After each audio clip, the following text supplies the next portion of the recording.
Dalam menyebarkan agama Allah Subhanahu wa taala, Nabi Ibrahim alaihissalam banyak dihadapkan masalah-masalah besar. Seperti kisahnya dengan Raja Namrud yang diabadikan dalam Al-Quran ini. Sejak lahir, Nabi Ibrahim alaihissalam tinggal di sebuah goa yang jauh dari keramaian penduduk. Hal ini dikarenakan suatu hari Raja Namrud mendapatkan ramalan bahwa ada seorang laki-laki yang lahir dari negerinya yang akan mengalahkannya. Maka dari itu saat Nabi Ibrahim lahir, ayahnya menyembunyikan Nabi Ibrahim kecil di sebuah goa.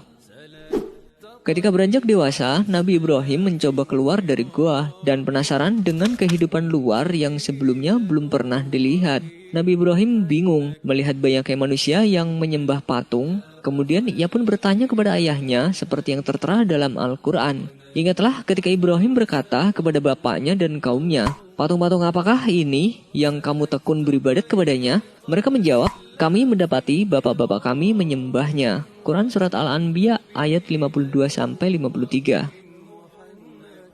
Nabi Ibrahim alaihissalam pun kebingungan, padahal jelas-jelas menurut Nabi Ibrahim alaihissalam itu tidak lebih hanyalah benda mati. Semakin dewasa, Nabi Ibrahim alaihissalam mulai memikirkan tentang berbagai hal, termasuk batu, matahari, bulan, bintang, dan bahkan patung yang sering dipuja oleh masyarakat. Akhirnya pada suatu saat, beliau menyadari bahwa bintang menghilang saat pagi datang, sedangkan matahari tak terlihat saat senja datang. Awalnya ia bingung siapa yang menciptakan ini semua. Namun lama-lama ia berpikir pasti ada yang menciptakan ini semua. Seperti yang tertera dalam surat Al-An'am tentang Nabi Ibrahim yang mencari Tuhan. Allah Subhanahu wa taala berfirman, "Dan demikianlah kami perlihatkan kepada Ibrahim tanda-tanda keagungan kami yang terdapat di langit dan di bumi. Dan kami memperlihatkannya agar dia termasuk orang yang yakin." Quran Surat Al-An'am ayat 75. Ketika malam telah gelap, dia melihat sebuah bintang, lalu dia berkata, "Inilah Tuhanku."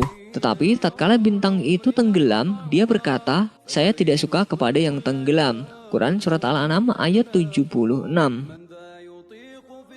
Kemudian tatkala dia melihat bulan terbit, dia berkata, "Inilah Tuhanku." Tetapi setelah bulan itu terbenam, dia berkata, "Sesungguhnya jika Tuhanku tidak memberi petunjuk kepadaku, pastilah aku termasuk orang yang sesat." Quran Surat Al-An'am ayat 77. Kemudian tatkala ia melihat matahari terbit, dia berkata, "Inilah Tuhanku, ini yang lebih besar." Maka tatkala matahari itu terbenam, dia berkata, "Hai kaumku, sesungguhnya aku berlepas diri dari apa yang kamu persekutukan." Quran Surat Al-An'am ayat 78. Sampai akhirnya Nabi Ibrahim alaihissalam menyadari bahwa Allah Subhanahu wa taala yang menciptakan semuanya, bukan berhala yang banyak disembah oleh banyak masyarakat saat itu, termasuk Raja Namrud. Saat itu juga Nabi Ibrahim alaihissalam berpikir untuk menghancurkan berhala-berhala yang dijadikan Tuhan oleh mereka. Dilansir dari Occasion.com, menurut penuturan Ustadz Rizky Nugroho, suatu ketika Raja Namrud bersama rakyatnya pergi meninggalkan negeri.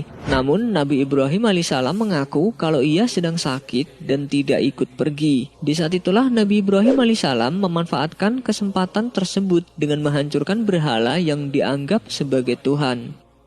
Seperti dalam surat Al-Anbiya ayat 57 yang berbunyi, "Demi Allah, sesungguhnya aku akan melakukan tipu daya terhadap berhala-berhalamu sesudah kamu pergi meninggalkannya." Quran Surat Al-Anbiya ayat 57.